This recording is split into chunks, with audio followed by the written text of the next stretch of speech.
and welcome to another Breaking Conservatarian broadcast with me, Jeff Charles, your favorite conservatarian, and I've got another special guest with me today. He hails from Atlanta, Georgia, Mr. Solomon Graham, a self-described anti-statist and one of the co-hosts of the Brown Paperback podcast and also the 50 Shades of Red podcast. So what's going on, bro? Hey, what's going on, Jeff, man? Hey, just happy to be here, man. I've been kind of getting at you, man. I've been waiting to have this conversation for a while because I haven't done a lot of politics lately, but yeah, man, just looking forward to doing this show, man. How you doing?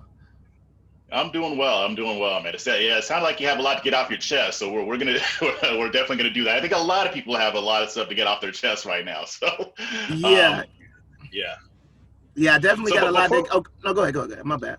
Oh, I was gonna say, well, yeah, go ahead. Actually, you're good. Yeah, I was gonna say, yeah, I've had a lot to get on my chest because I know you said I'm the co-host of the Brown Paperback podcast, but that is a non-political podcast, so it's a situation where all my politics either comes out on Twitter, but I haven't done a on the political side, which would be the 50 Shades of Red network. Haven't done a podcast on that in a while, so yeah, it's like I've been itching to talk politics, so I'm ready tonight. So let's go. Good. Well, before we get into everything, why don't you tell us a little bit about yourself first, for people who don't know you?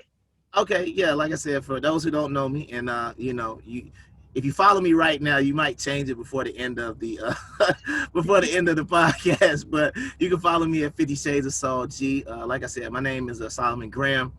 I am like I said, I prefer the word anti-statist. I don't prefer the word black conservative or any other title. I just believe anything that is against the state, more than likely you're probably going to get me to be on the same side of it. I'm from Atlanta, Georgia. I went to the Hampton University, which for y'all who don't know, that's an HBCU, and I'm a member of the oldest and coldest fraternity out there, Alpha Phi Alpha Fraternity Incorporated. And yeah, man, like I said, I've been living in Atlanta for pretty much all my life. I'm ex-military. I served for 6 years in the Army Reserve. So it's like, I was a teacher for 4 years. Now I'm an independent truck driver as well. So, small business owner, whatever the case may be. But yeah, man, I got a little something on my resume, but that's pretty much who I am. And yeah, that'll wrap it up in a nutshell. Yeah. So just out of curiosity, what made you go from teaching to doing independent truck driving?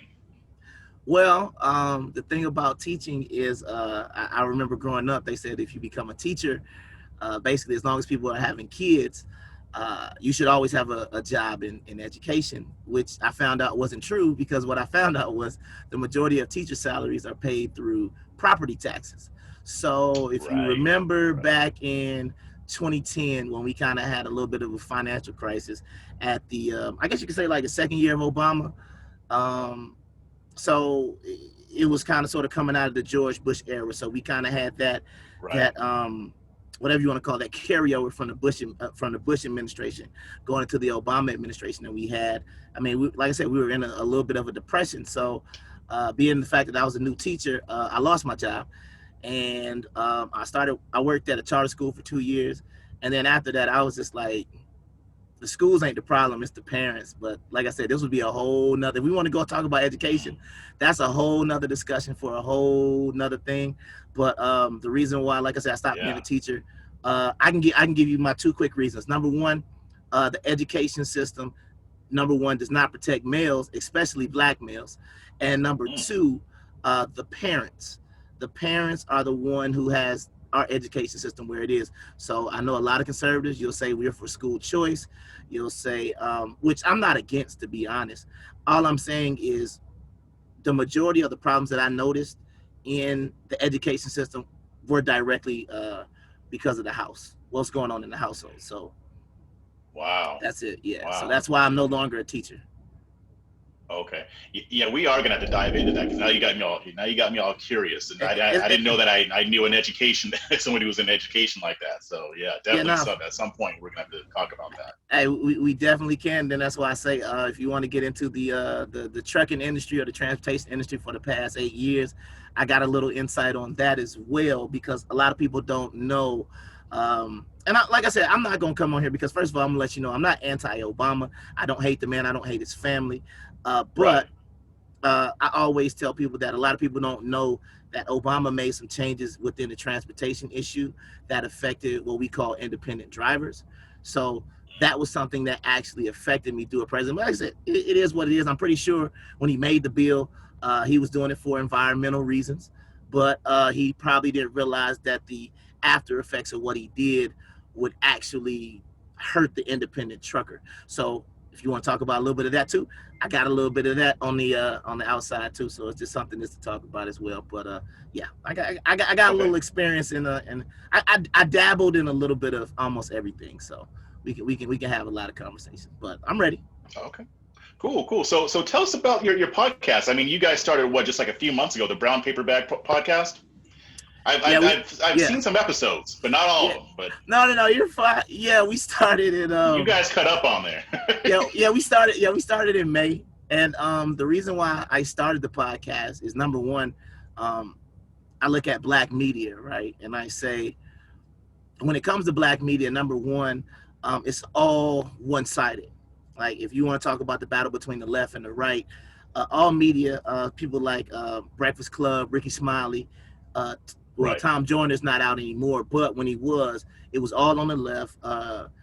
Steve Harvey, pretty much any urban black radio station, all they're getting is Democrats, all they're getting is the left, all they're getting is one side. So I decided that, like I said, we don't play music. It's not a music type radio, but we try to dig into relationships, black culture, things of that nature. But we start from an independent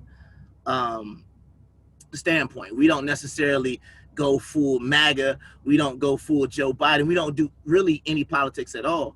But it was just a situation where we were like, we need legitimate radio, right? And when I say legit, what I mean is like, there's never going to be anybody who watches the show who is black that watches the show and is like, I'm getting a weird feeling like, like I'm watching no offense, but I'm watching Jesse Lee Peterson, or I'm watching somebody, we're not an anti-black show, because a lot of times, yes, exactly. It's like a lot of times to make it on the right, or even if you're just not a liberal or whatever the case may be, they want you to be anti-black.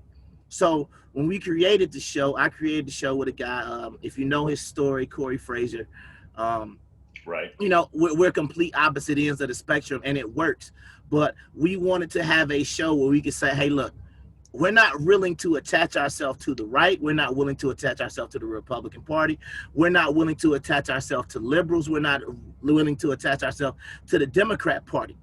So at that point, if somehow we can elevate ourselves and kind of get to some sort of status, at least you at least have an independent voice that you can listen to, that's not just going to be sitting there like hyping up Joe Biden all day, or encouraging people to get out there and vote, like voting just for the act of voting. And when you say voting, I'm not going to tell you who to vote for, but we all kind of know what you're saying. So that's pretty much how we do. So we're just, so we're just an independent show. And like I said, we like to have fun on there. So it's all good. Yeah, you do. You guys talk about a lot of fun topics, and I always like all the little cut-ins that you do when you edit the video, all that crazy stuff. Like you did one where you did like the whole,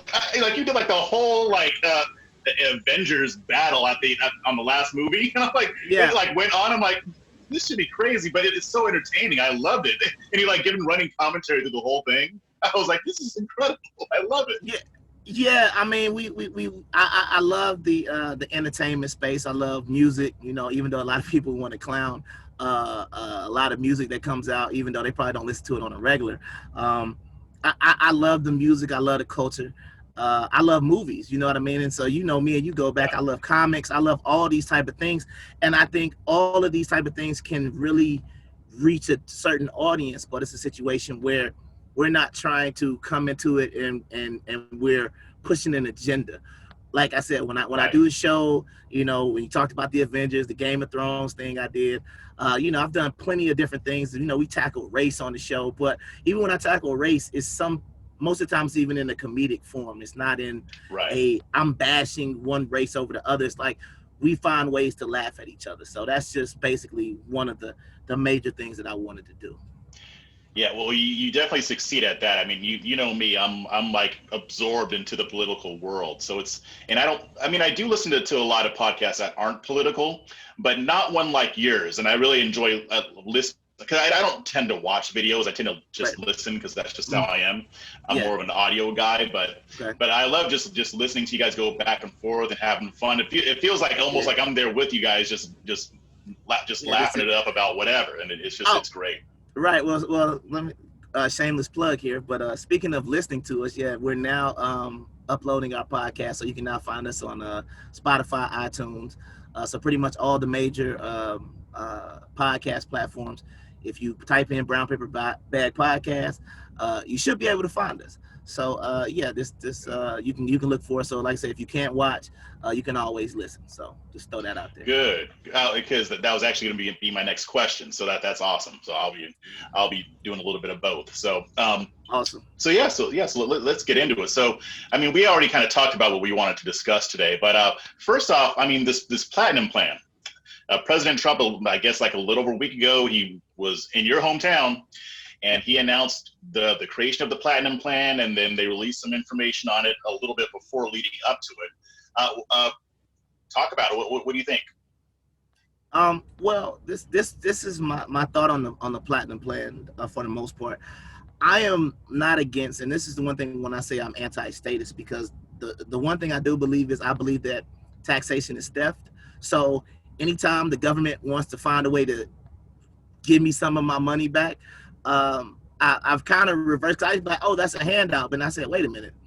Right. They shouldn't have never took the money in the first place. So I'm perfectly fine with them finding a way to return it. So if that's in the form of small business grants and loans or whatever the case may be, yeah, I'm gonna find out a way to take that money. I my thoughts on the platinum plan was this.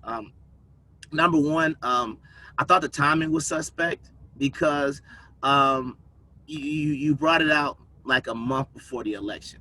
Now, what I will say is this. It is political, so it's no point of trying to deny that. However, based on Trump's treatment by the Black community, the fact that he even put this out here is incredible to me, because I would almost be the point, like, I'm not even talking about Black people anymore, because if everything I do is gonna be condemned and y'all hate, I just feel like, Black people hate Trump, and I don't think a lot of people understand like the hatred of Trump in the Black community. Like it's a real thing. So my thoughts on the platinum plan were, it was some good things in there. I'm more concerned about the implementation of it. But overall, it's something. I'm not gonna just trash it just because it's Trump. I'm just gonna say, let's see the counter offer. Let's see what Joe Biden. I know Joe Biden, we talked about on the show, has his lift every voice and sing Biden's plan for Black America. Now, it is a lot more detail. However, the implementation once again is going to be how we're going to do it, and I'm very concerned. And this is going to kind of be something that we can kind of get into a little bit, because I don't think a lot of people understand. I'm very concerned with the classification of Black people in this country. Like, how are we? So if Trump says he's going to give $500 million to Black people, does that include African people of Caribbean descent? What they call them, Afro Latinos. Like can Ocasio-Cortez, can she go? I think she said she was Black one time. Can she go apply for the same business grant or loan that I can? If so, it's a little more suspect now, because we got to have some way of identifying who this is referencing. And I will say the one thing about Trump's plan over Joe Biden's plan is Trump's plan, even though it's not as detailed, it does say Black. It doesn't really use the term minorities or people of color that much, versus Joe Biden's, which kind of sort of seems like it can lump a lot of people in there. So those are my thoughts of it. Like I said, I'm not super excited about it. If Trump does win again, I will be applying for it to see if it was legitimate.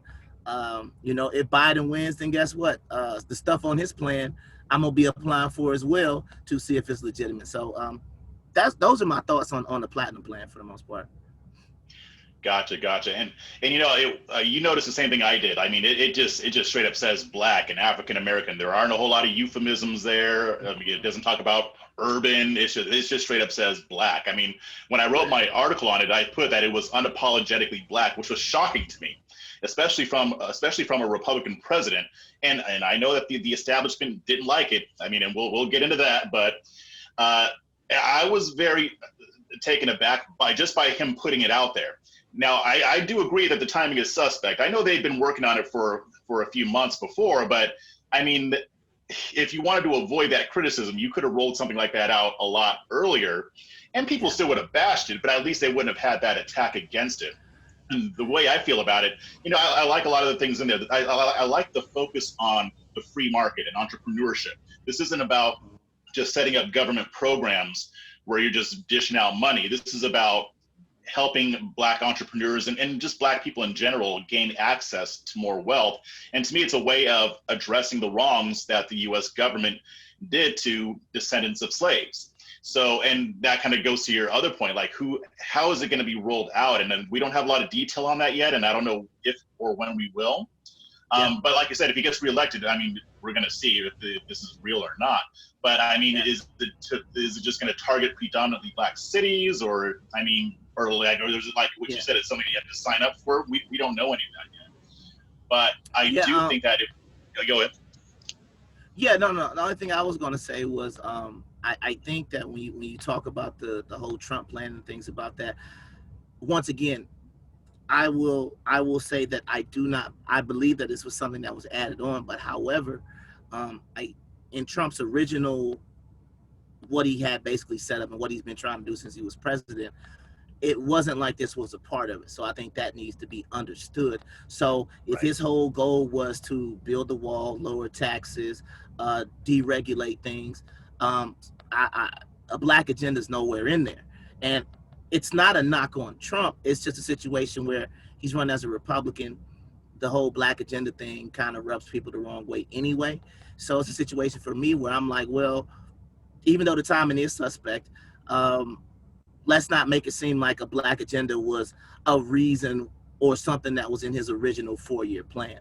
So if this is something that he wants to focus on the backside of his term, if he wants to kind of say, you know, he already said what do you have to lose? But what I'm saying is, if this is something that he wants to try to do the last 4 years, so be it. But I just think, in my opinion, politically, it didn't make sense for him to be talking about a Black agenda in 2018 and 2019. It makes more sense now, especially after you know that he's going up against Joe Biden. So I think that's why it makes sense.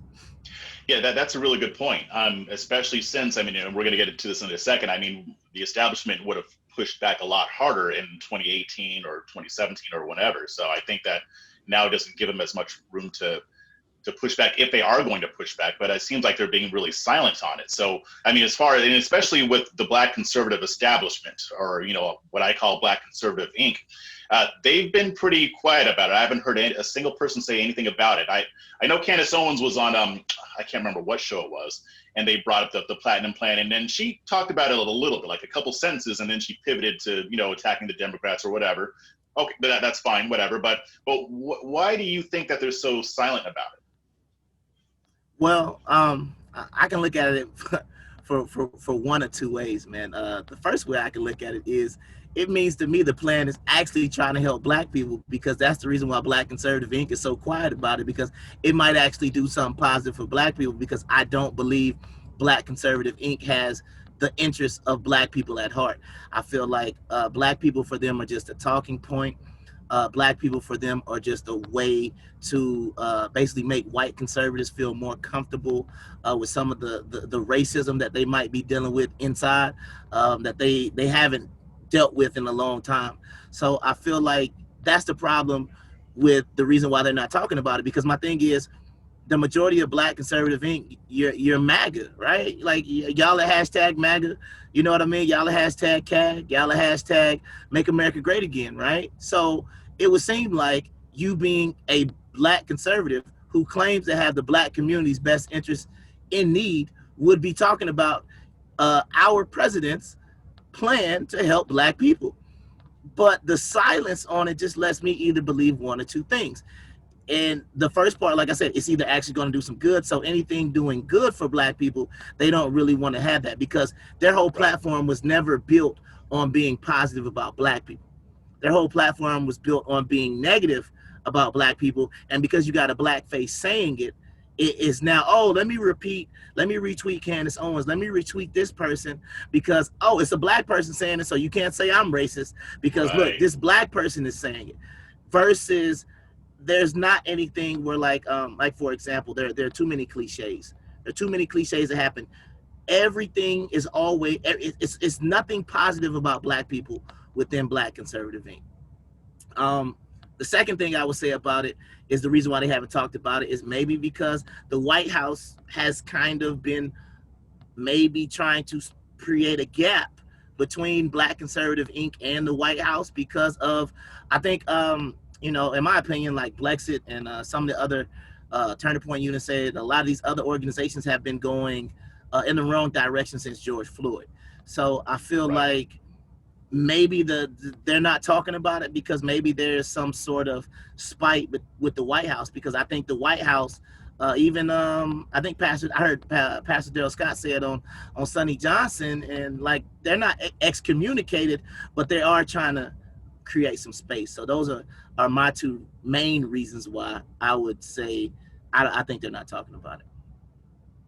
Yeah, that makes sense. And I mean, and I have been seeing, that a little bit of that distance being put there, and I've heard some stuff behind the scenes. So I mean, and on Trump's part, on his team's part, that would be a smart move. I mean, if you're trying to reach the black community, you can't be tied to people who appeared to dislike the black community. I mean, you see some of the things that they said, and not even with George Floyd. I mean, it started with Ahmaud Arbery. I mean, I remember when they were coming out bashing him, calling him a burglar without evidence.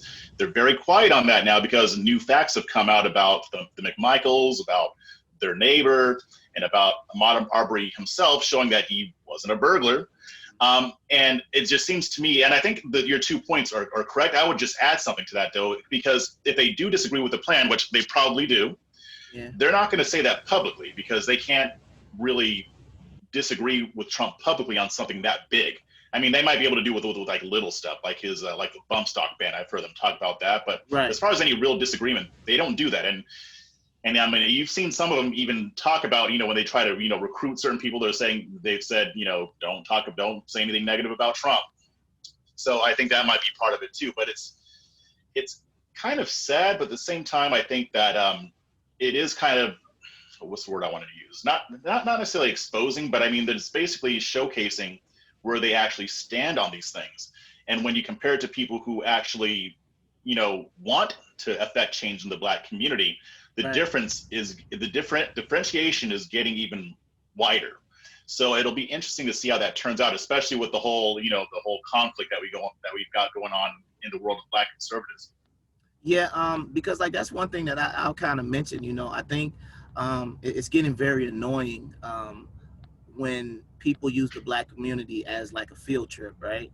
Like they talk about it like, when are you in the black community? And I'm like, I walk outside. What are you talking about? I live in a black neighborhood. In Atlanta. Yeah, you know what I'm saying? Like I live in, and like I always tell people, man, if you've never seen what black excellence looks like, you need to Google. It's a section of Atlanta called City of South Fulton, right? And that's where Cam Newton grew up, for those who don't know. And City of South Fulton is a middle to upper class suburb of Atlanta, pretty much. And it's like there are no ghettos. We have no crime. It's quiet. There are no shootings that go on. We got kids riding up and down the streets. There's a creek up, it's called Camp Creek, but there are kids riding up and down the street on 4-wheelers. Like it's just a regular, you understand what I'm saying? We got all black judges. We got a black mayor. We got a black sheriff. Now the entire area is blue and it is Democrat. However, and our schools rank among the highest in Georgia. You understand what I'm saying? Like when they give us those better school ratings, like my kids go to an elementary school that was given a 7. Those are the same ones that you'll find in the places like Alpharetta, if you're familiar with Atlanta, or Roswell, Johns Creek, Buckhead area. those schools are getting 7, and those are like $1 million places. So the fact that the area that I live in is all black, that's why when people always say, you need to go into the, no, I don't need to go into the black community, because I live there. When I walk outside my house, when I go up the street, when I go to the barbershop down the street, I am in the black community, and I'm patronizing the black community. I don't use it as a field trip because it's a place where I live.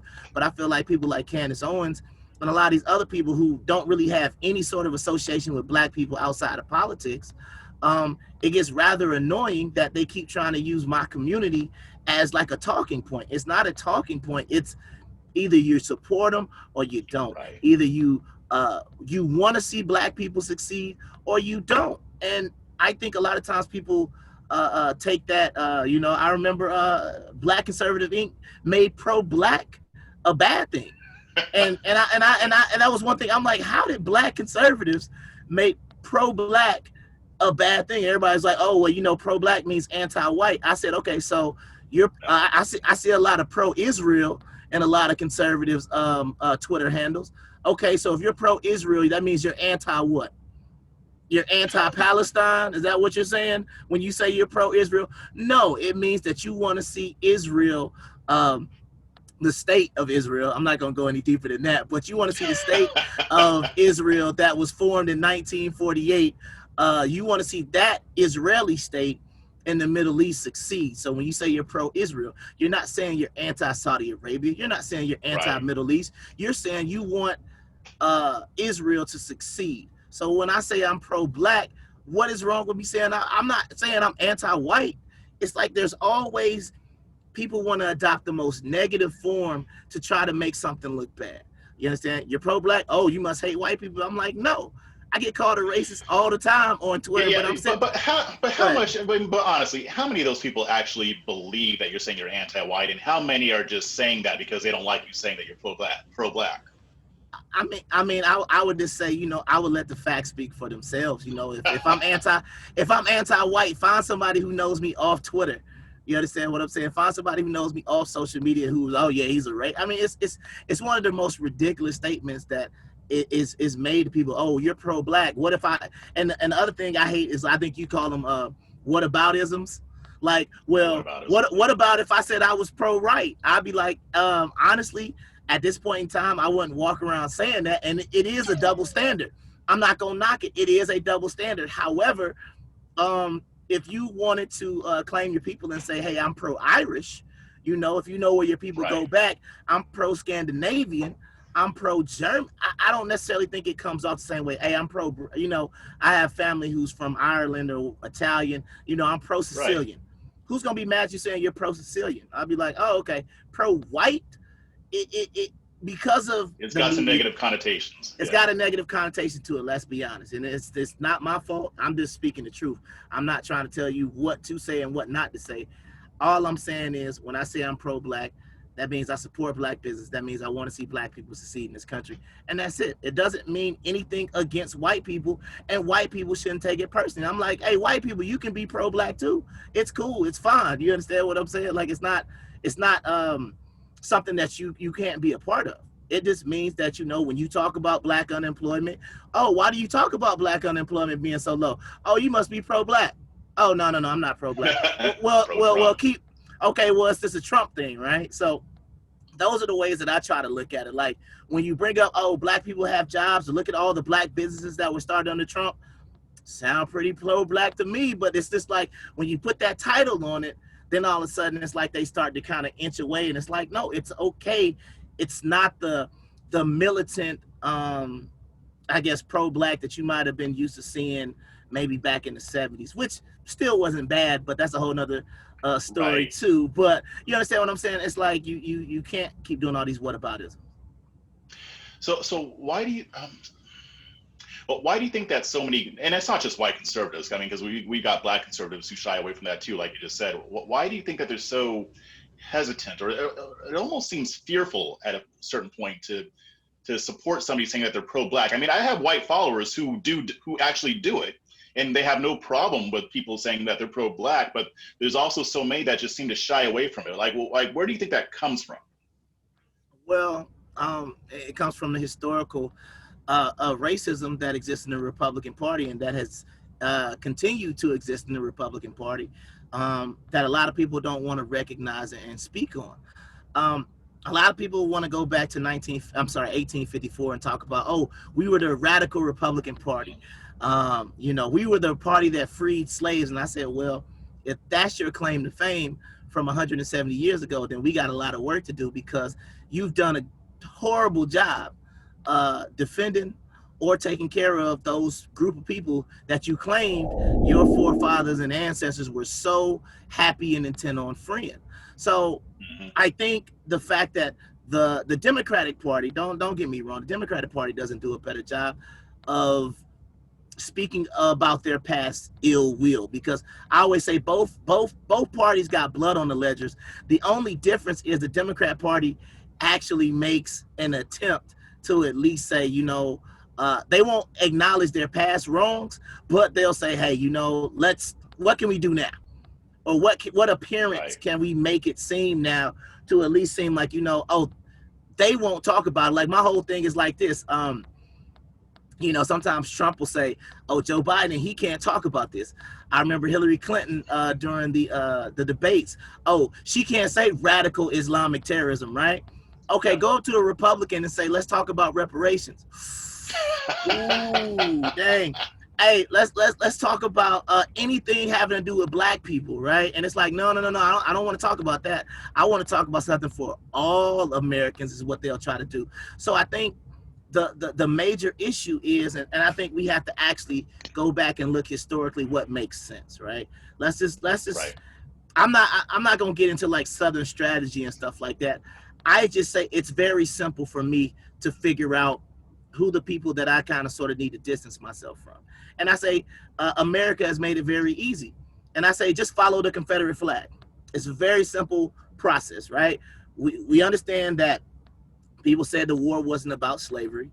Okay, well, the Confederate flag, we knew, quote unquote, wasn't even quote unquote, they're the enemy, right? Because they're the enemy of America, right? Well, so they were traitors, yeah. They were traitors. So the Confederate States of America, you have to view them as traitors, because they actually seceded from your country. They didn't recognize your flag, create another flag, all those other type of things, right?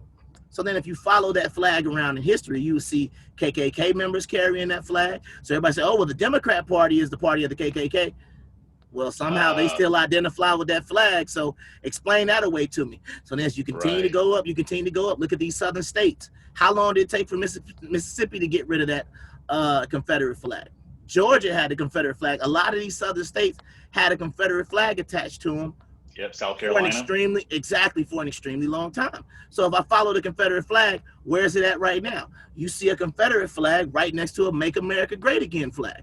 So my whole point is, you've got to be able to recognize the racism in your own party. But the reason why I feel like they don't talk about it is because that is their base. And I hate to say that, the base of the Republican Party, I'm not saying racist, but what I am saying is there are some racial issues that exist in the Republican Party that have never been addressed. So I feel like they're playing to that base where, they can come out. I mean, I've even seen some black conservatives come out and say, oh, the Confederate flag is okay. You got a right to fly it. I'm like, I never said you didn't have a right to fly it. I'm just saying, if you're trying to get black people to come over to your side, you probably want to put that flag somewhere else. That's just the way I look at it. So if you want to ask me about anything that is wrong with the Republican Party and why the Republican Party goes wrong, they pick the lowest IQ thing, and then they hop on it. It is there are no, I mean, seriously, like, give me an intellectual on the right. You're talking about like a black intellectual or any I mean, I would say, like, even in like do we have any in academia that you could think of? I'm talking about that. Well, you know what I'm gonna say. Right? I mean, is Thomas Sowell your Lord and Savior? I mean, I get that, but my thing is Thomas Sowell, and no, he's not out there like you have Democrats with all these other people in academia. What I'm saying is this, and this is one thing that I had told somebody the other day, and I thought it was interesting.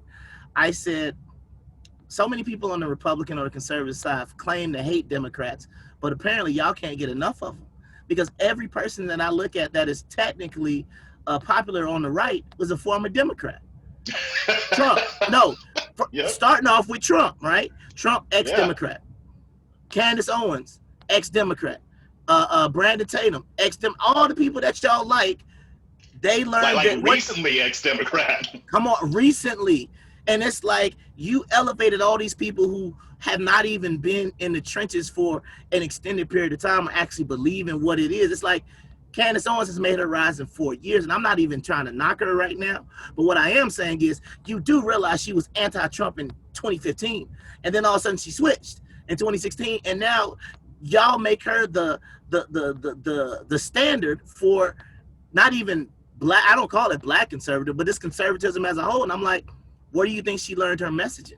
She learned it as a Democrat. How do you think Trump is able to be so effective with his message? He learned it because Democrats win the messaging battle every time. Yep. They win it all the time. All the right does is react to what Democrats do. They're never setting the narrative. They're only reacting to it. So that's the reason why I say, I think the right has some issues that it needs to address, and until it addresses those issues, you're going to have people who have these bottom of the barrel talking points that you love and you accept. It doesn't make any sense. So, and you're right. I mean, until Trump, I mean, Trump is probably the only right-wing figure that I can think of that actually gets the left to become reactionaries. I mean, maybe to a certain extent Bush, but I mean, other than Trump, there is nobody else. I mean, the Republican Party and the conservative establishment and the media establishment on the right, it's just all reactionary. And so, I mean, you don't see a whole lot of people putting forth good ideas or finding creative ways to message conservative ideals. Instead, we're just always arguing with the left. I actually put that at the end of one of my articles today. I mean, with the whole, with the Jonathan Price shooting, you know, we know what the left is going to do with it, right? I mean, we know they're going to use it to imply that everybody's racist, yada, yada, yada. And they'll make some good points in there, and then the rest will just be designed to make people like you and me afraid. But then on the right, I mean, are we going to come up with actual solutions to police brutality, or are we just going to argue with the left? Well, I mean, I know what we're going to do. And it's really sad because we always have an opportunity to be the adults in the room. And every single time we give it up because we have to own the libs, or we have to debunk narratives on the left. I mean, it's like people don't see it. And I'll ask you this, because I can't really figure it out. I think it's a little bit of both, but how much of this is done on purpose by the people on on my side who are messaging this stuff, and how much of it is just pure ignorance, like they just don't know better? I think it's a little bit of both. I think that I guess we want to look at it like the what they call it, the establishment, right? Like the establishment Republican Party, there are certain things that they don't touch, and they don't touch them for a reason. And I think the reason why they don't touch them is because they know their base, right?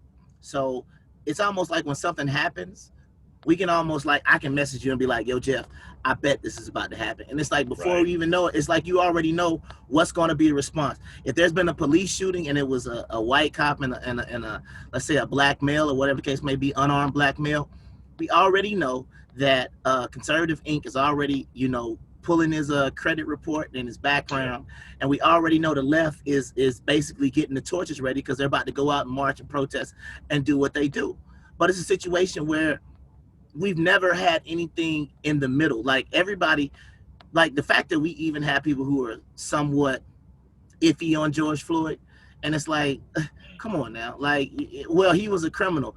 Well, he was passing counterfeit dollars, and I'm sitting there saying, okay, if you believe in due process, right, what's the penalty for due process? Is it the death penalty? If it's not the death penalty, then I don't even know why we're having this conversation. Something like Breonna Taylor. Now, I don't know all the facts about Breonna Taylor, but I find it very, I'm not going to say odd, because I already know what they're going to do. But if you look at all your favorite black conservatives, why are they so anti-Breonna Taylor? Even if is dating a drug dealer something punishable by death in this country? I'm not saying I agree with her decision, but if I make a bad decision, it shouldn't cause my death by the state, is my point. If she was with a drug dealer and she got shot by a rival gang or by another drug, then yeah, that's another conversation for another day. But I don't think I even know who Breonna Taylor would be if that is what happened. So a lot of people say, oh, we find out so much negative information about somebody who was killed by the state. And I'm sitting there thinking, like, what is your motivation to try to make her look bad? It's okay to support the cops, but it's okay to call it out. And when I had this conversation, I had to mute this dude today because I was just like, yo, I'm not going to even try to have this conversation with you. Because if I'm telling you as a former military personnel, right? As a former person that was in the military, I can be in a combat zone. If I pull that trigger and there are non-combatants around, what do you think happens to me? I go to Fort Leavenworth for killing a non-combatant. It is no, well, hey, they were firing at me. A great movie is Rules of Engagement with Samuel Jackson, if you've ever seen it. Yeah, I've seen that. That's good. So movie. You seen he was getting shot. He said Marines were getting, and he ordered them to fire. Now there were innocents in the crowd, and they were trying to basically send them to jail for it. But that is what you deal with in the military. That is in a combat zone. So my question is, what is a police officer going through where he doesn't have that same accountability for pulling the trigger? And all I'm saying is, I'm not saying the cop or whoever was responsible for her death need to go. It was 1st-degree murder, 2nd-degree murder, 3rd-degree murder. The same way, like if I kill a non-combatant as a military person, I don't get the death penalty. Because they're like, yo, we understand, but you're still responsible. Somebody is responsible for her death. So we have things like involuntary manslaughter, negligent homicide, whatever the case may be. Because when you pulled that trigger, you know, what I told somebody is, whatever argument you want to make about Breonna Taylor, whatever you say happened in that apartment, if we're going to go based on what the facts that everybody agrees with, boyfriend pulled first, right? Right. How did they arrest him if he shot first? How was he arrested? Why didn't they kill him too? Why did he die? That's been bugging me too. Like you see what I'm saying? Yeah. It's just like, you don't take 2 seconds and just have some sort of sympathy for somebody dying. I'm not trying to say Breonna Taylor was in. I don't know nothing about it. Now y'all calling her a trap queen and all this other foolishness. And I'm like, this is so unnecessary. The guy who shot the cop to begin with was somehow able to get arrested, and the girl in the other room, regardless of whether she was a trap queen or not, was the one that got killed. So either you were just blindly firing into an apartment and you didn't know what you were shooting at, and I understand you fear for your life, but you signed up to be a police officer. I didn't. Right. I wouldn't sign up to be no police officer because I wouldn't even want to have to deal with that. However, you signed up for that, so you need to also be responsible when you pull that trigger, because like I said, you're there to protect and serve. You're not there for all the other stuff that you try to do. But that's, you know, like I said, that's just my thoughts on it.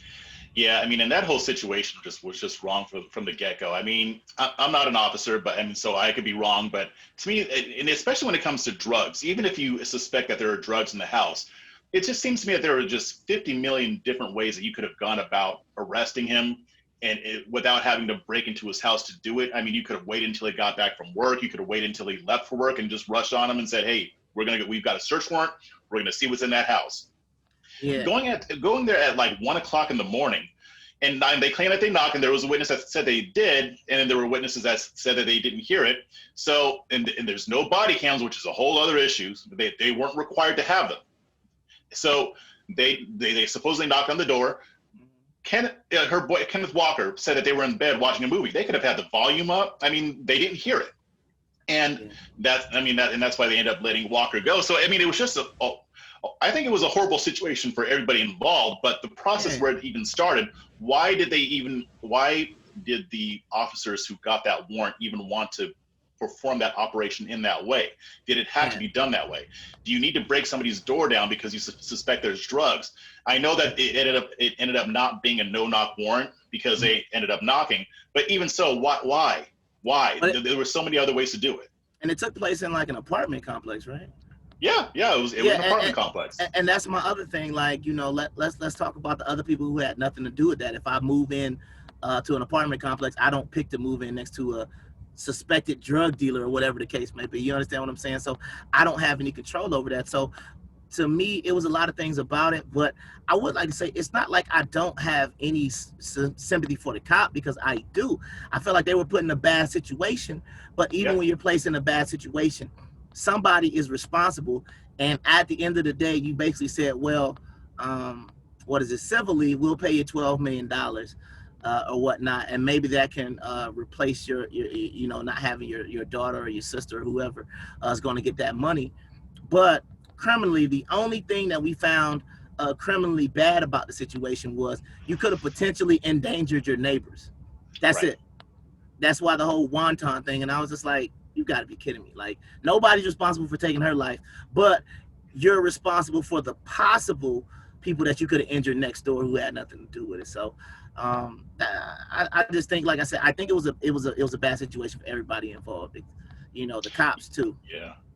And it'll be interesting because with the whole grand jury, and I, this is a whole other thing. I'm probably going to do another video on this just by myself, but the whole grand jury system that we have, I mean, they're going to be releasing the transcripts from the Breonna Taylor case, so they'll know what the grand jury heard in order to make their ruling. But the way that our grand jury systems are set up, prosecutors can abuse the hell out of those things. And it's very common that in the case of a police-involved shooting, the prosecutor will abuse the grand jury system because the people who sit on the grand jury, they don't know that they can subpoena witnesses. They don't know that they can call witnesses. They don't know that they can request this information. There's no defense attorney. So the prosecutor goes in there and provides whatever evidence they want to provide. So if it's a case where they want somebody to be indicted, they'll provide evidence and witnesses that would lead a grand jury to indict.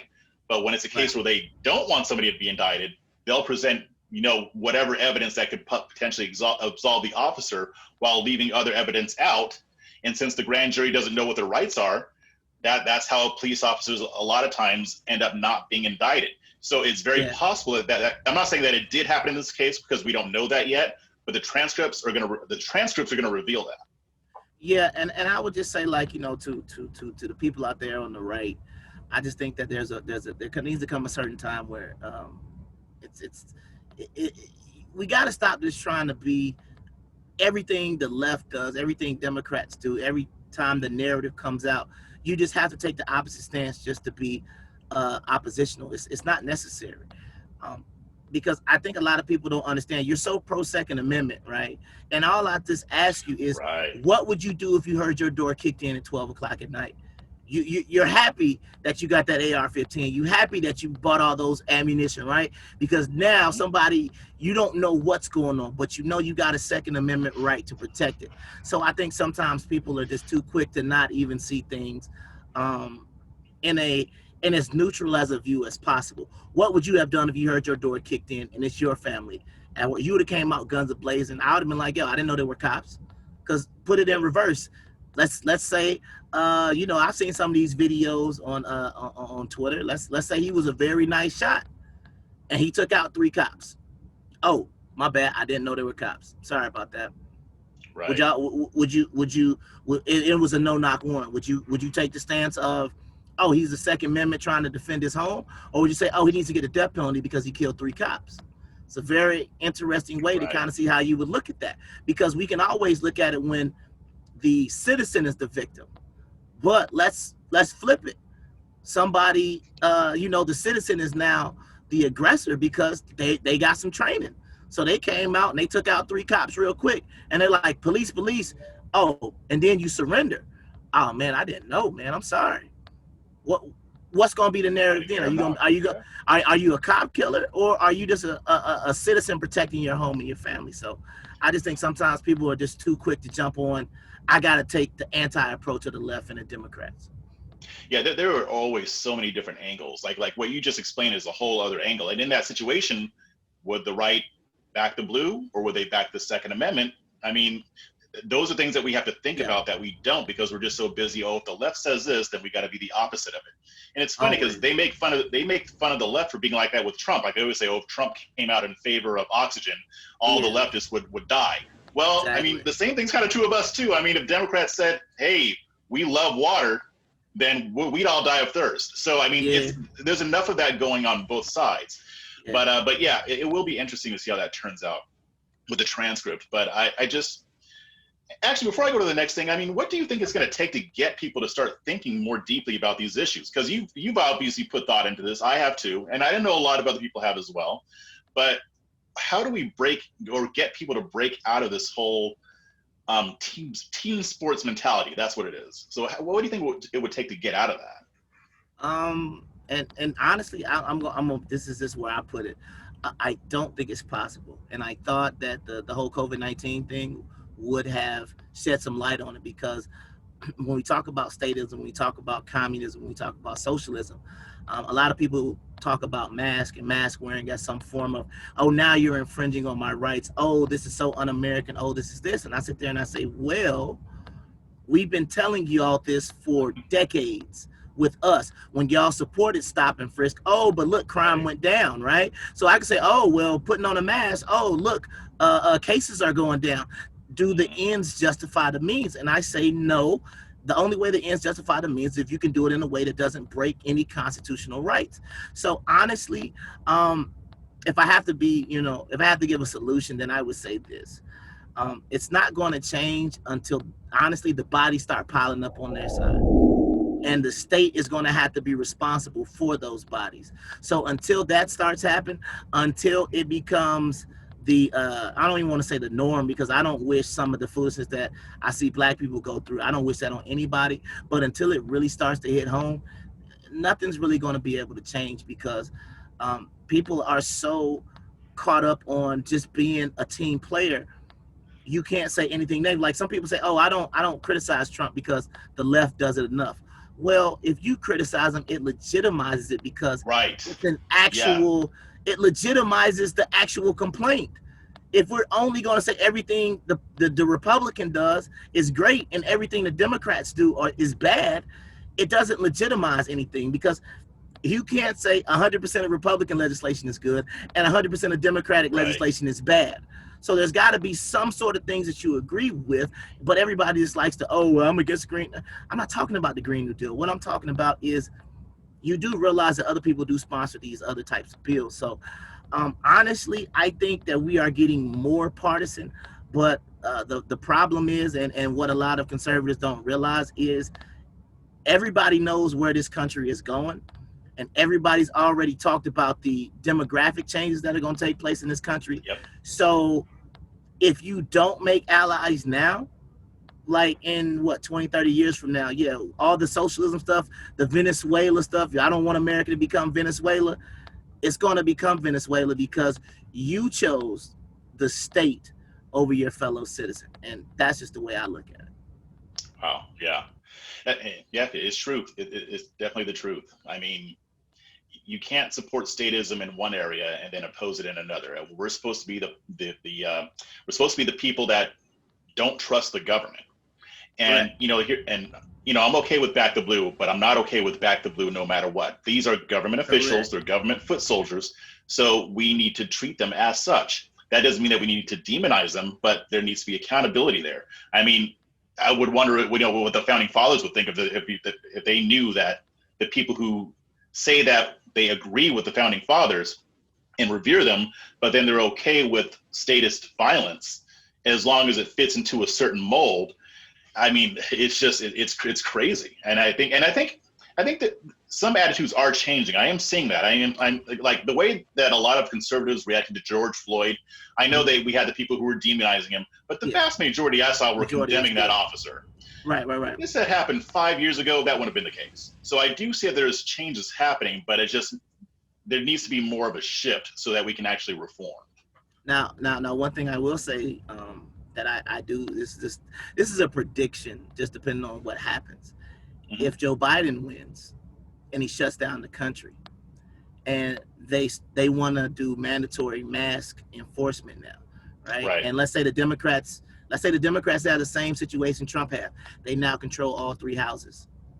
That's what's going to cause it to shift, because now conservatives will see, oh, this is what they meant. Because guess what? You want to back the blue, but my question is, who do you think is going to be enforcing these mask mandates if they come out? Who do you think is going to be making sure when you're out in public that you have a mask on? Who do you think is going to be enforcing a mandatory shutdown? And when I say lockdown, I'm talking about nobody can leave their house. They say, hey, look, you got like January 15th, we're going to have a mandatory shutdown until February 1st. Who's going to enforce making sure people are in their homes? The police. Yep. Who's going to be the people that's saying, oh, well, I don't want to do that? So I think that would force people to kind of sort of start to shift. Maybe not necessarily away from Republicans and things like that, but at least away from kind of sort of just being, I support the blue for whatever, because it's got to physically hit home for them. And I think some of the people are starting to realize it now, like, yo, this is, you know, when I see some pictures, I'm like, is this America? Because like they're starting to see it with the mask. I think the mask is the closest that some of these white people have ever felt to being black sometimes, because when they go out, people are looking at them or they're yelling at them like, you know, what you're doing is hurting the country, or, you know, even police who have arrested people for not doing mask mandates, breaking up, all these different types of things. So I think the mask and the enforcement of it, it could definitely cause a shift, but that's only if Joe Biden wins, and that's only if Joe Biden wins and shuts down the country. Yeah, you know, I hate to have to admit it, but I think you're right. I think that is what it would take.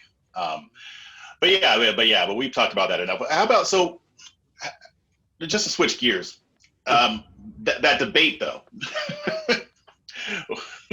just give me your reaction on that. Like, how do you think that debate went? What do you think?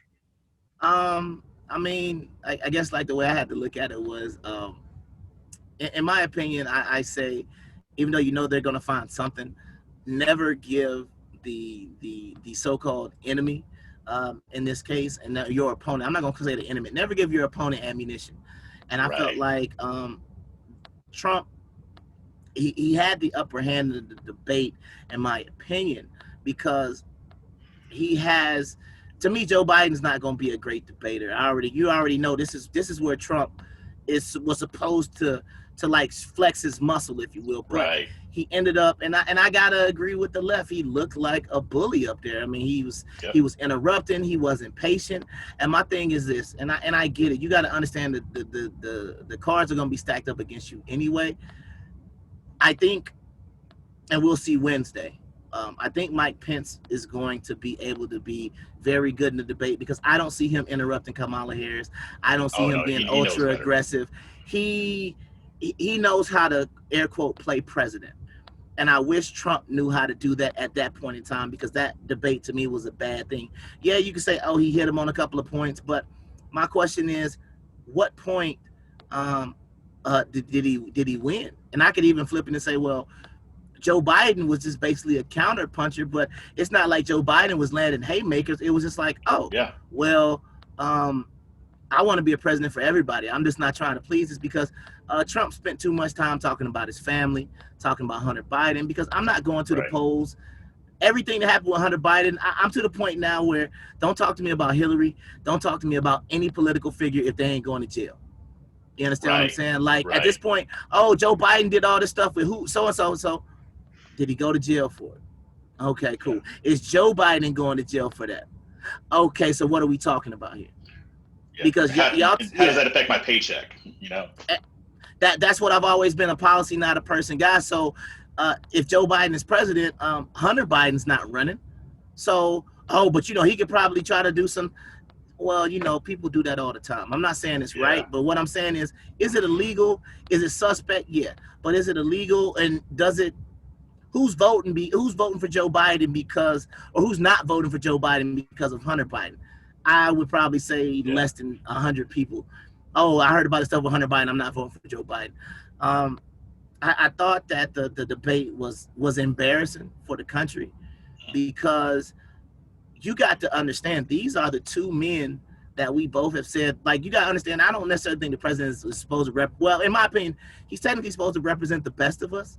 And I felt like this is the best that we got. Like, I was thoroughly disappointed at the Democrats for putting Joe Biden up there, because I'm like, this dude isn't even like, to me, a functioning adult at this point.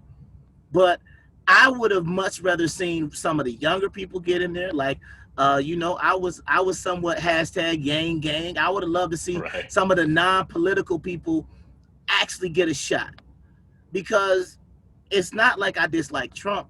It just means that at the end of the day, all I've been told is this country is racist, white supremacy, all these other type of things. And then all you did was reconfirm that by putting the two oldest white men we could find up there to debate each other about who's going to be the next leader of this country. So we had a black president, though, so that solves it all. I mean, we had a black president, so we're done. I mean, isn't that good enough? We had an there needs to be a distinguishing. We had an African American Lord. president.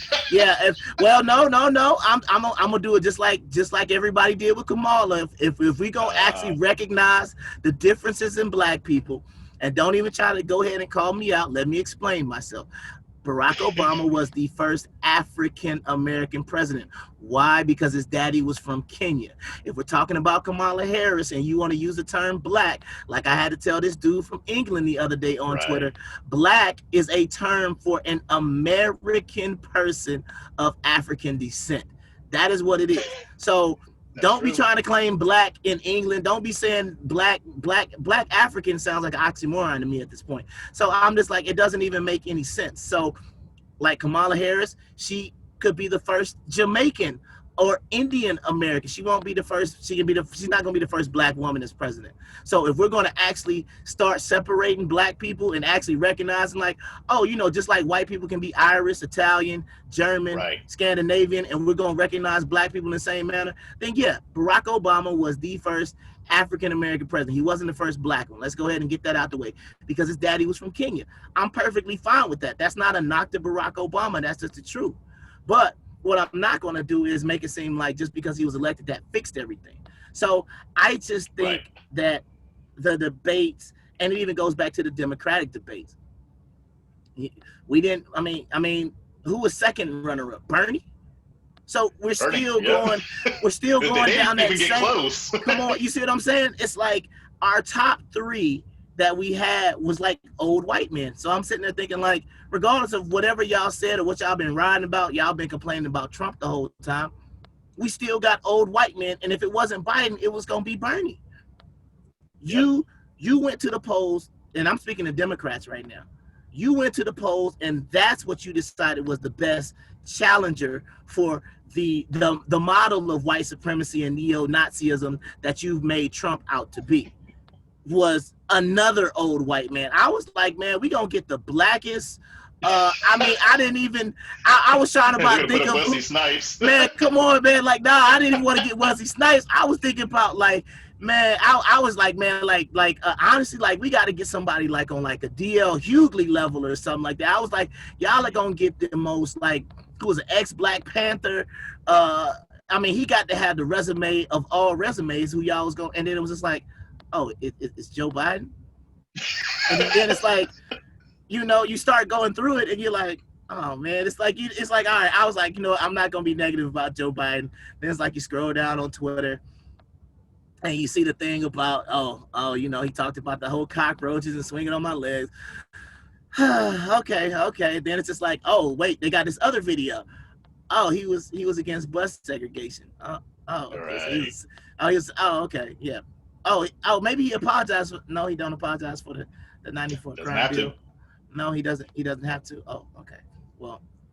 Well, you know, he was Obama's vice president, so I guess there's that. So I guess he's not racist anymore. But it was just, if Biden is who I'm supposed to be excited about, then I have no excitement for this election, like at all. And I would even say this. I know we were going to try to talk about this. We talked about it a little bit off camera, but I don't even have any excitement about Trump because of his supporters. And that's sad because I'll admit it, I was a red MAGA hat wearing person in 2016. I got shirts, I got tank tops, I got a gun owners for Trump shirt, I got a MAGA red tank top, I got a Make America Great Again hat. I was MAGA'd out in 2016, 2017, but the MAGA crowd is like worn me out. You know what I mean? And it's just a situation because of the stances that they have taken, because of the blind allegiance that they have taken, because of the cult-like loyalty that they have to this guy. It's a little disgusting. So that's where I'm at right now. Yeah, so yeah, and I want to get to that in just a second, but okay. Before that, I want to see what you thought about, you know, the whole white supremacy thing, the question that came up during the debate. I mean, how did you feel? I mean, I'll just put the question out there, like, talk to me about how you reacted to that and all the fallout and all that stuff. Man, answer the question. You know what I mean? Like, people say, oh, he's not. How many times he got to answer the question? answer it as many times as you need to. It's politics, man. You got to answer the same question 25, 30, 40, 50, 60, 70, 80 times. I don't care. You're a politician. Keep saying it. You don't need to get specifics. This, I was sitting there like it was one of those things where like you just put your hand in your face and you say, you already know what's going to get aired. And I was like, oh, that's it. As soon as he said, oh yeah, I have no problem doing that, but I see the problem coming for the right. So I was like, dang, so what you did was you just put white supremacy as a right wing thing too, because when they said you see what I'm saying, like when they said, I want you to condemn white supremacy, his response was, I don't have a problem doing it, but the majority of the stuff I see comes from the left. Right. Well, Trump, you just went ahead and confirmed that white supremacy must be on the right, and I was like, yo, I didn't catch that. You're giving them the ammunition. You understand? And nobody really talked about that aspect of it, but I was still sitting there like, just condemn them. I condemn all forms of white supremacy and hate. I believe that we should love everybody regardless of the color of their skin. Simple, it's not hard. Quick to the point. It's not a hard thing. And if you feel like, oh, well, Trump doesn't need to say it, he condemned them after Charlottesville. I'm not even trying to go back to Charlottesville. I'm saying we got a campaign right now, right? And if everybody keeps saying this is the most important election of our lifetime, you're probably going to have to say some things that, you probably don't agree with. So at that point, even if he didn't want to say it or he's tired of repeating himself, say it. Yeah, so what? Say it. So that way, everybody on the conservative side of Twitter could pull this recent clip up and say, hey, see right here, the debate, he condemned it. But it was just like, the whole Proud Boys thing. I'm not going to talk about the Proud Boys because I don't know enough about the organization. I feel like, in my opinion, when you got neo-Nazis and KKK, a lot better examples of white supremacy to condemn outside of the Proud Boys. But if that's what they want to talk about, I'll let Gavin McKeechin, whatever his name is, I'll let him defend his organization. McGinnis. I'll let him defend his organization. I won't. But the stand down and stand by. It's just like you can't take that stance because now everybody's making the Proud Boys seem like they're neo-Nazis, and that's an issue. The Proud Boys do have some very nice like audio clips of them saying some stuff that doesn't make them look too great. But, like I said, I think we've had a history in this country of white supremacist organizations that have a history of doing it. The Proud Boys ain't been around before 2016. I don't want to even talk about them. So that was just my whole thing. Yeah. And, when it happened, my first thought was, and I think I even tweeted it right when I heard it, I was like, it's not hard. This isn't hard. Like, this is so easy. And the thing is, I think what people don't realize is that two things can be true at once. Is it stupid that they keep asking them that? Yes. I've been making fun of it ever since it happened. I've been making fun of the left for continuing to ask that question because I know they're not asking it in good faith. And it shouldn't be hard to answer the question. And you are a politician, so you have to answer it. They're not asking that question because they actually care how you feel about white supremacy. They're asking it hoping that you will fall into that trap. That is exactly why Wallace asked that question, and Trump fell into the trap. So it's just, and Trump cleaned it up a couple days later, but he shouldn't have had to. And he's going to get to ask the question again at the second debate.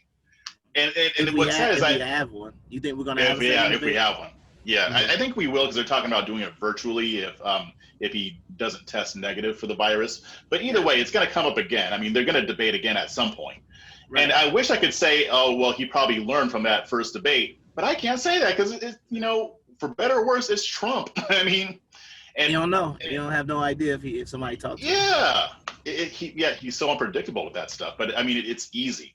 But then that kind of also ties into what you were alluding to before. Like you say, your issue as far as being on the right and with the whole MAGA concept, your issue isn't with Trump as much as it is with his followers. So go ahead and talk to me a little bit about that. Yeah. Like I said, I mean, I've a lot of people, and this has always been my stance, right? Like I've considered myself more conservative, Republican leaning since I was in school. Like I never really identified with the Democrats. The first time I could vote, I voted for George Bush. The first election that I could actually vote in, and like I said, I was at HBCU at the time. You understand? So it wasn't like I felt ostracized, but I've never looked at politics as a religion. I only look at politics as something that it's almost like it's like a hobby for me at times, because it's like I enjoy the debates. I enjoy to debate people on political things and things like that. But I've never used it as like a religion. Like I'm not trying to convert people, because people be like, oh well, if you're such a great conservative, why did it take people like it? And I'm like, because my goal was never to convert. My goal was 99% of my friends were black and Democrat. So why would I care? All the women I dated were Democrat. Why would I care about something they did every 2 and 4 years? Well, you don't know how they're destroying. And I'm looking at, like I said, where I live, and I'm like, well, I don't know what you're doing in their community, but the Democrats out here, yeah, they did impose some taxes that I disagreed with, but at the same time, we're not living in the same filth that you accuse other oh, look at these Democratic run cities. Well, that one is pretty good. So I'm going to use where I live as an example. Like, yeah, it is what it is. But the MAGA crowd is so horrible. Like, it's a situation where they made it almost, it's you can't have an honest discussion. Like I remember in 2016, man, I was right there. I was like, man, look at these snowflakes out here. And remember, snowflake used to be a term that referred to liberals, but now all of a sudden you've got the right and you've got the MAGA crowd who can't take a joke anymore. They can't have any sort of debate without just talking about like stuff that doesn't even matter. Everything they want to talk about, even though they say, oh, I don't do what is it, identity politics, but everything that comes out of your mouth is race. And what I always tell MAGA, y'all spend all day talking about black people, but you don't actually care about the actual advancement of black people. You don't actually want to see black people doing well, because if you did, you would change your rhetoric. You try to make black people look like criminals. And what I tell people is, and this is gonna hurt some feelings what I'm about to say, but honestly, I don't care, because like I said, you don't see no GoFundMe with my name on it. You don't see me asking for money.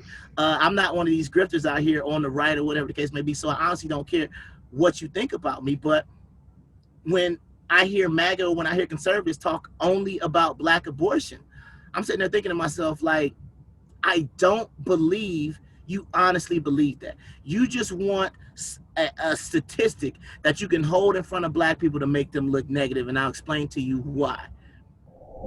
If I believe the statistics, because first of all, I don't even understand where you got those statistics. I don't even want to get into that, because that's a whole nother issue of where do all these statistics you get come from? Because last time I checked, my dad was a doctor, and those things are supposed to be protected in privacy acts. But somehow you got the demographic and the procedure information from doctors somehow to make these stats. But let's say you're correct. You do realize that if all those children that you claimed to care about were actually brought into this world, we be in that Nicaragua situation right now, because guess what? The right has made zero opportunity to get the black vote. So if those 20 million babies or whatever the number is from Roe v. Wade were actually born and had more kids, guess what? We have a president that will be blue. Like everything will be blue. Everything will be blue. Republicans couldn't find a way to win an election, because all those black babies that you claim to care about would basically also be the destruction of your country, if you believe that Democrats are going to lead to the destruction of the country. Because if black people vote Democrat at 90% a clip, if all these babies that you claim you care about were born, we're in Venezuela right now. So stop telling me that you care about it when you only want to talk about it because you want to try to make us look bad. That's the only reason it's talked about. But that's just my thoughts on it. Like I said, with the whole MAGA crowd, MAGA is, you care about black unemployment, but you don't care about black lives. You don't care about the type of employment. Oh, well, look, people have jobs. What type of jobs they have? And I'm not necessarily saying that it's the government's job, because like I told you before, I'm an anti-statist. I don't give Trump credit for the economy. I don't give Obama credit for the economy. Like I said, I technically started my trucking business underneath President Trump. Look at you. You should be thanking. Why would I thank Trump for my hard work? Yeah, Ain't you that what we're started supposed anyway. Yeah. Ain't that what we're supposed to be about on the right? Pulling ourselves up by the bootstrap. What policy did Trump do that he lowered your taxes? So because he lowered my taxes, I'm supposed to thank him for a business I created that I had the idea already set up, and maybe it took a while. That sounds very familiar. There was another president who said something to that effect. Like when talking about people who build businesses, didn't he say something like, "You didn't build that"? So when you start your business under Trump, and they say you should be thanking Trump, aren't they kind of saying the same thing a little bit?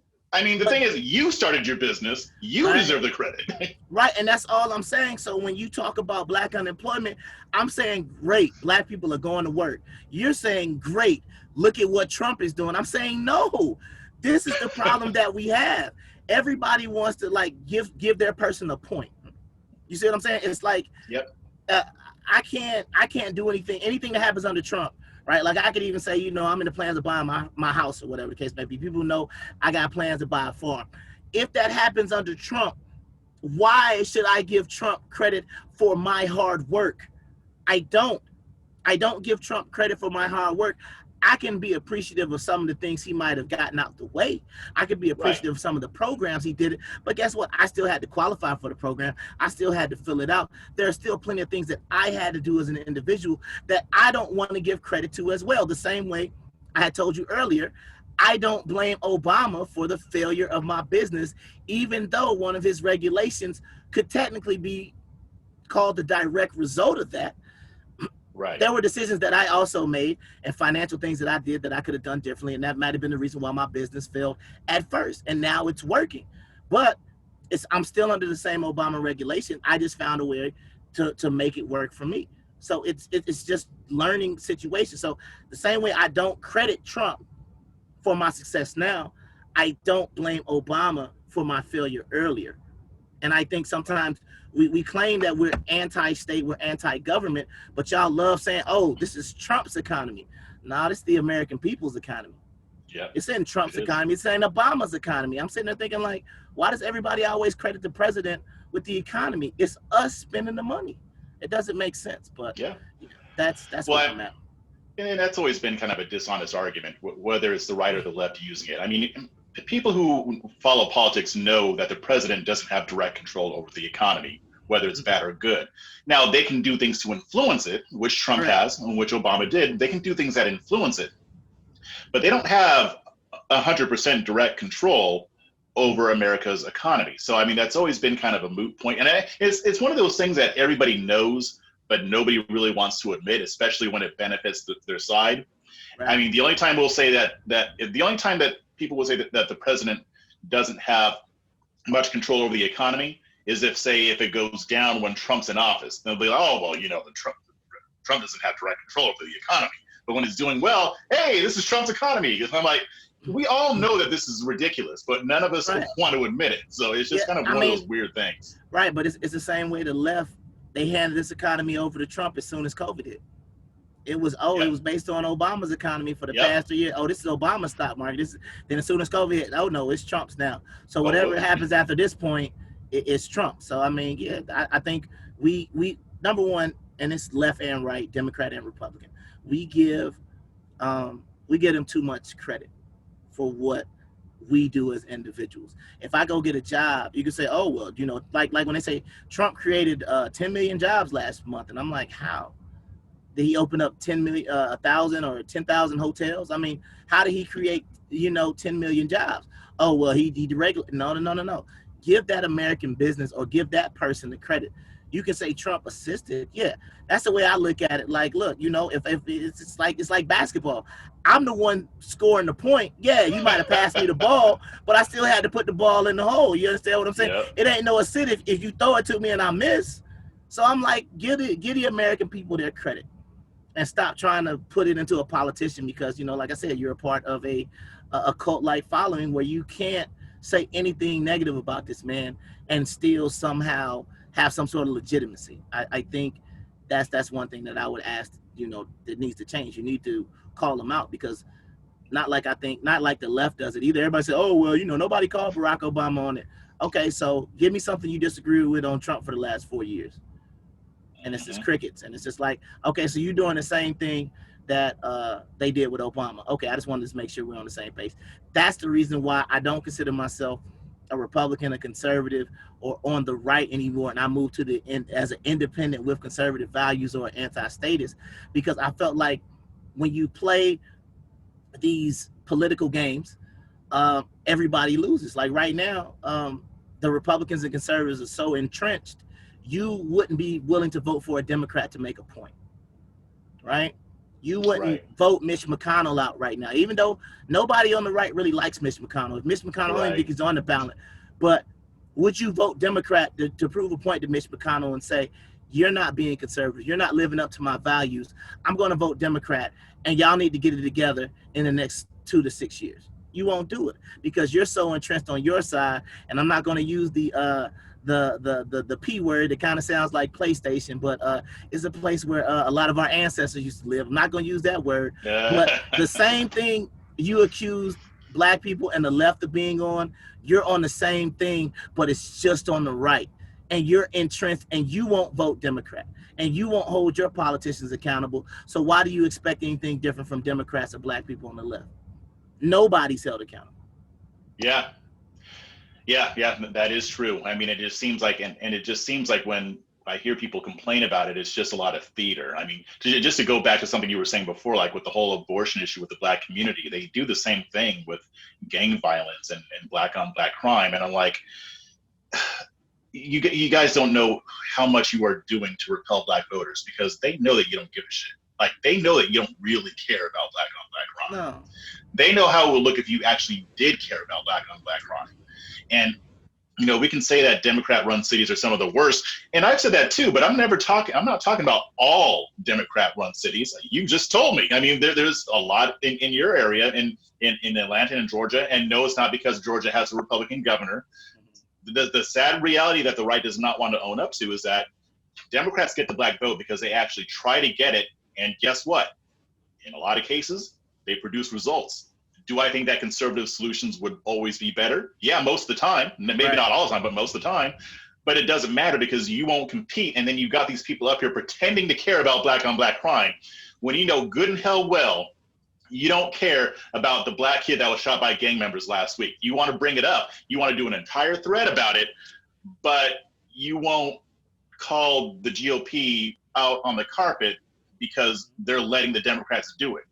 You won't highlight organizations or people who are actually in those communities trying to do good.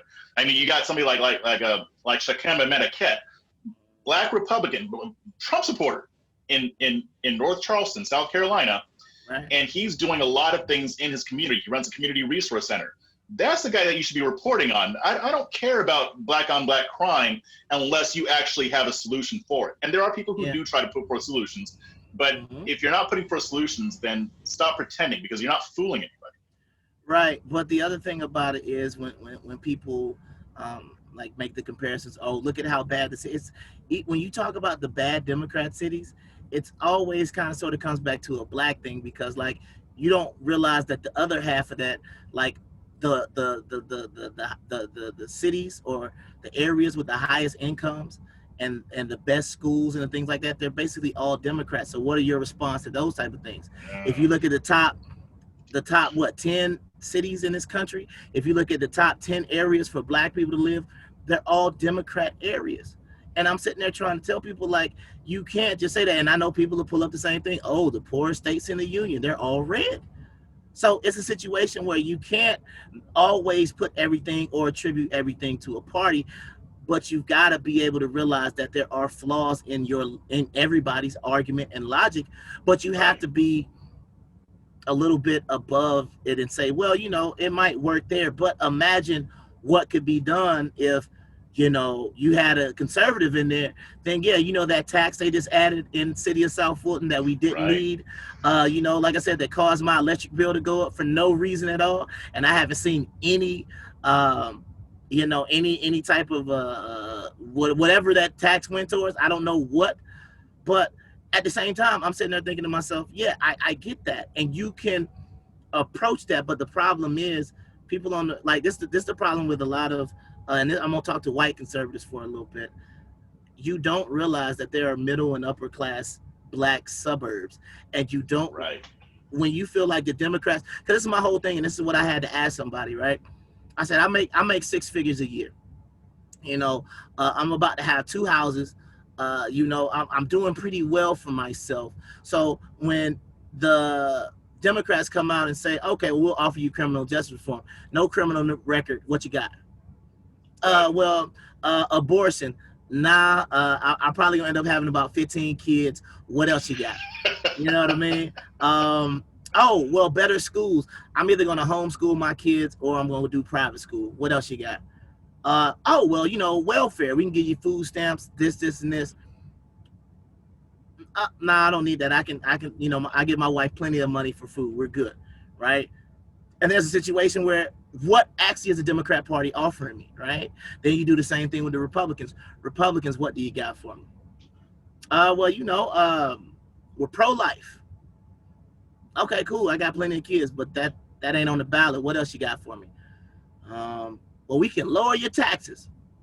Okay, that sounds good. Yeah, okay, I'm all for lowering my taxes. Okay, what else you got? We're gonna protect your Second Amendment right. Okay, yeah, I got guns. Yeah. That's cool too. All right, what else you got? Well, what like you got anything for like, you know, black people only? Nah, we don't really have anything for black people. We try to do things for like all Americans. We don't really just section out different people. Okay, that's cool, but you're gonna lower my taxes, right? Yeah, we'll lower your taxes. Cool, I'm perfectly fine with that. And you can have the winning argument based on that, because my thing is, the Democrats have nothing to offer the majority of middle class to upper class to even just like, not even lower class. If you don't qualify for public assistance, what are Democrats actually offering to black people? So I'm telling you, if all you could do was just focus on one thing, which would be lower taxes, you might be able to win something if you would stay away from all this other foolishness. If you would stay away from this black on black crime, and you would stay away from all this anti-black talk, you could probably win some things just on, hey, look, I'm not really going to do anything but keep your taxes lower. If you're good with having lower taxes and I can't do anything else, what about the schools? I was educated before. Schools, I can make sure your schools are adequately funded, but as far as the learning retention and things like that, I leave those to the experts, and those are the teachers and administrators and board of educations who are there to make sure that our education is good. I can't fix that from a congressional standpoint. That's all you got to do. Focus on what you do well, and it's supposed to be lower taxes. That's it. Lower taxes, less regulation. Oh man, you know all these taxes you got to pay. You trying to run a barbershop. You got like 1, 2, 3, 4, 5, 6 different licenses you got to get your own barbershop. Yeah, if I was a congressman, man, I'd make sure. The only thing we want to make sure is that you're licensed barber. All these other things, man, let's go ahead and kick all that out. You got it. You got it with deregulation and lower taxes. But you focus on foolishness like spending time talking about abortion. I understand a lot of people on the right, the abortion is your golden calf. However, it's not on the ballot. Well, guess what? Yeah. But guess what decreases abortion though? Better economic opportunities. Come on, man. But that's what I'm trying to say. When we talk about economics, I always tell people like there are 2 things that you want to talk about: crime, or you want to talk about whatever problem you have. You fix the economics, you fix the education. They go hand in hand. Yep. If people are more educated, if people got good economics, like, you understand what I'm saying? Like, we don't worry about any of this type of stuff in my household. You know, and that's the type of thing that I try to tell them. I live in a democratic city. I don't feel like I live in a bad area. I don't feel the weight of Democrat, and I'm not voting for abortion, and I'm not doing anything because I live there. It's just like, and that's why I tell people I function, or I succeed in spite of Democrats, not because. And I think that's the point that a lot of people don't understand. These black people are succeeding.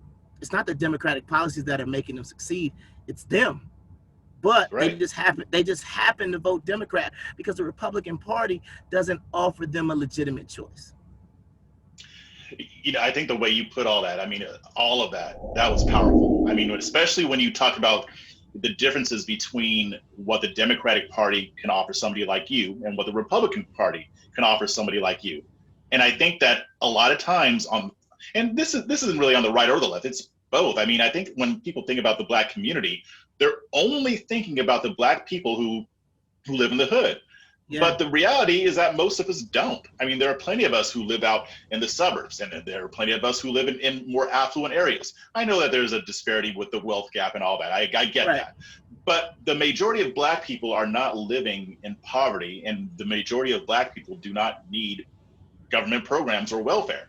So it would be so easy for the Republican Party to actually make a case. I mean, I made a joke about it a few weeks ago. I mean, you've got progressives who are SJWs out in the street painting their hair purple and acting all kinds of stupid. And I always said, okay, yeah, we can make fun of that all we want when it comes to the Black community, but what does that say about us that we keep losing to them? Yeah. So, I mean, if they were to approach it in the common sense way that you just laid out, it would be so much easier. Or and this is, like I said, I'm gonna keep saying this until somebody finally listens, but the key to the Black vote and the key to switching the narrative is, and I know a lot of people on the right are going to disagree with what I'm about to say, but once again, I don't care, but it's the truth. And I'll explain to you why. Because if you notice, okay, everything in this country is political. Wearing a mask is political now, right? COVID-19 is political now, right? Abortion, political. Healthcare, political. Education, political. It's never about that. So if I was a smart person, which I believe I am, I, on the Republican side, being the party of Lincoln, like I supposedly would, Republicans' best bet right now would be to jump on the reparations bandwagon. Yeah. You don't even have to do it. It's going to cause what? No, listen to what I'm telling you. Because the reaction from the left is going to be like, wait, what? They're for reparations now? Well, they're not really for it. They're just trying to get the Black vote. Well, let's listen to what they got to say.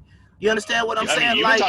Democrats have been talking about reparations for years and haven't done jack on it. So and you point that out and say, hey, look, they've been talking about doing it for a long time. We realized that with the last stimulus bill that we had, there are some things that we could do. It might not look like they think it is, but we do have some things that we might be able to provide in the form of tax breaks, in the form of maybe some property tax relief. A lot of things can be done in taxes. That could be a form of reparations. And what I tell people is, don't tell me, I don't want my tax money going towards reparations, because it's a pointless fight. And I'll tell you why. Planned Parenthood still being funded, right? Mm-hmm. When you get your check, right? Taxes are already gone before they get there, right? So what is the purpose of coming overly out and being overly negative about something that you can't change anyway? Because guess what? If you don't pay your taxes, then the IRS is going to come get you. You can end up in jail for tax evasion. So my point is, you don't have to be for reparations.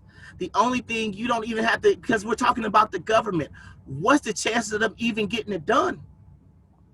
Yeah. What's the chances of them even having it in a form that you might believe? Like, if you think Black people just going to be walking around with a check, good luck with that. But I don't think it could be in that form. But what I am saying is, if you backed it, you would cause a shift, because then the left, once again, would now have to be reactionary and say, well, shoot, we might actually have to do reparations now. So if you bring it up and it actually, not necessarily saying it gets done, my point is, why do you care? Because the other thing about it is, we're talking about the U.S. government. We're talking about all these different things. Planned Parenthood is still funded. They funded that $7 trillion stimulus bill, right? And I'm just sitting there thinking, like, hey, white conservatives, they still calling y'all racist, right? Yeah. They still saying, if you're a Trump supporter, they're still saying all the other things, and we spent $7 trillion as a country. Now, I know that some people have said reparations would cost double that amount. I don't agree with all that, because that's why they need to put me on the reparations board, because it wouldn't even cost that much. But what I'm saying is, to get that win and to get that check mark, okay, my party was responsible for freeing the slaves, and we gave Democrats 170 years to fix it, and they wouldn't do it. So even though it went against my better judgment, I still decided to tell my congressman, my senator, to back a reparations bill. If you switch that narrative, that would shift politics. All this, you can't be racist anymore. Why are you not racist? I support reparations. Let me tell you why. Because the money's already gone. The money that you say you don't want your tax money going, is it I'm saying, would you rather have Planned Parenthood? Because the other thing about it is, right, you say you care about black black babies and such, right? A reparations bill might not be better economic economics. Opportunity means less abortions. Yeah. Right, but you understand what I'm saying? But I'm even saying, like, it's no point of me coming out overtly negative against something that I can't control anyway, because the government keeps making, like, my whole thing, what are we, $26 trillion in debt right now? Yeah, we waste all kinds of money. I mean, how many of us actually had a hand in making any of those decisions? So that's the reason why I'm saying, stop being so overly negative about it and play the game better than the other side. Right. The other side doesn't actually care about fixing police brutality. They don't actually care about because we've been complaining about getting our ass whooped by the cops for 70 years. It hasn't stopped. So they don't care either, but what do they say? Oh, man, we got to stop this. Oh, we got to change this. So my whole thing is, you play the game like they do as well. And if you play the game right, it's no way you can ever get called a racist ever again. Now, some of you might not even care about that.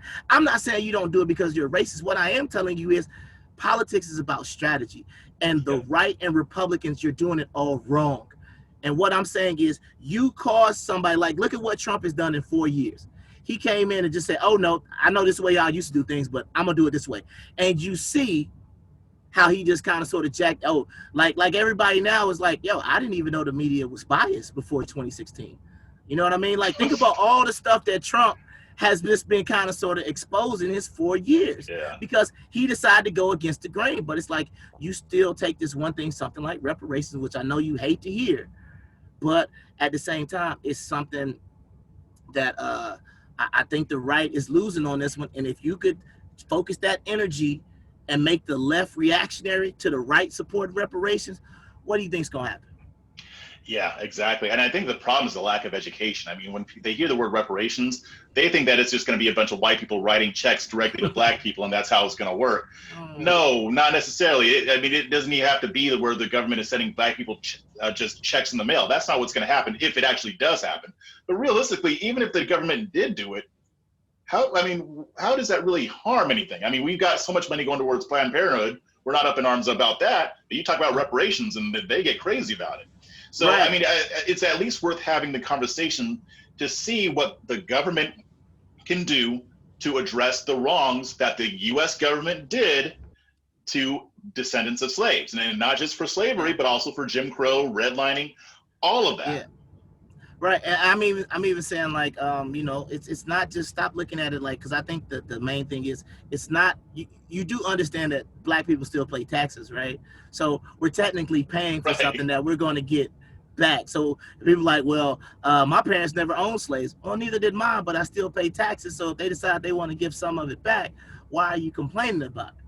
You understand what I'm saying? Right. I'm saying there are companies that benefited from slavery, plenty of places around the world that we could actually get lawsuits together and sue. But all I'm saying is, if you're so anti-statist as you claim, why would you be mad about people who have a legitimate claim against the U.S. government, right? And I would even say, we're talking about black reparations. Women, hello, y'all got a good claim as well, because the same way, the only person who don't have a claim for reparations is white men, period. Everybody else, hey, put your bid in. You understand what I'm saying? Because when did women get the right to vote? In the 1920s, 1910? What was the women's suffrage movement? I forgot. But the 20s, y'all just been able to vote for like 100 years. You've just been able to own property for under 100 years. So all the things that women missed out on, guess what? Go get your check too. But all I'm saying is, you keep making it seem like the U.S. government is this holier than thou entity. And I'm like, it's not. Historically, and even like the poor white people, right? Like, go get your check too, because some of y'all missed out on some stuff as well. So all I'm saying is, when you talk about reparations, you want to close it down into such a negative thing. Oh, I don't owe you nothing. The government don't owe me this. The government don't owe me that. Yeah, that's fine to say that. But I also feel that, how about this? I don't owe the government anything. Can I say that? Can I do that? I don't owe the government nothing. Why do I owe you all my tax money? I just bought a car the other day. Why do I got to pay $2,000 of taxes on that car? And why do I got to pay taxes every year I got a car? Who came up with ad valorem tax? Is that something I can say, oh, I don't want to pay it? No, I don't have no choice, right? So you don't get to opt stop out. being so negative towards something you can't control anyway. That's my whole thing. Yeah. Cool. Awesome. Well, yeah. So yeah, I'm gonna go ahead and wrap up. I mean, this is a great conversation. I think people are really gonna get a lot out of this. But before we head out, I know you dropped your social media at the beginning, but go ahead and do it again now. Yeah, like I said, man. If you hung around this long, I know we had a nice little long conversation tonight. But like I said, you can follow me on Twitter at 50 Shades of Saul G. You can go and subscribe on YouTube to the Brown Paper Bag Podcast. Like I said, it's non-political, so you can come over there and have some fun if you get tired of the political scene. And yeah, man, like I said, I'd like to thank Jeff for bringing me on. Like I said, I've been asking for this discussion for a while, and like I said, as you can tell, I had a lot to get off my chest tonight. So I apologize if we went a little long, but yeah, it's like on the show, it's been a while. So it's been a while politically. So I apologize if I was a little long-winded, but yeah, man, I just enjoyed myself tonight, man. I always love a good conversation, and hey, looking forward to doing it in the future, man. Yeah, definitely. Yeah, I really appreciate you coming on. I knew that this was going to be a great conversation. So I knew that you had a lot to say, but you don't have a lot of fluff. I mean, the stuff you say has a lot of substance all the time. So I'm looking forward to doing this again. Yeah, no doubt, man. Like I said, I appreciate it. And yeah, man, everybody have a blessed week. And I guess we're going to see what's going to happen in the VP debate on Wednesday. So I'll be looking forward to it. And, I'll see some of y'all out there in the Twitterverse, man. And y'all have a blessed week. All right. You too. Take it easy. Mm-hmm.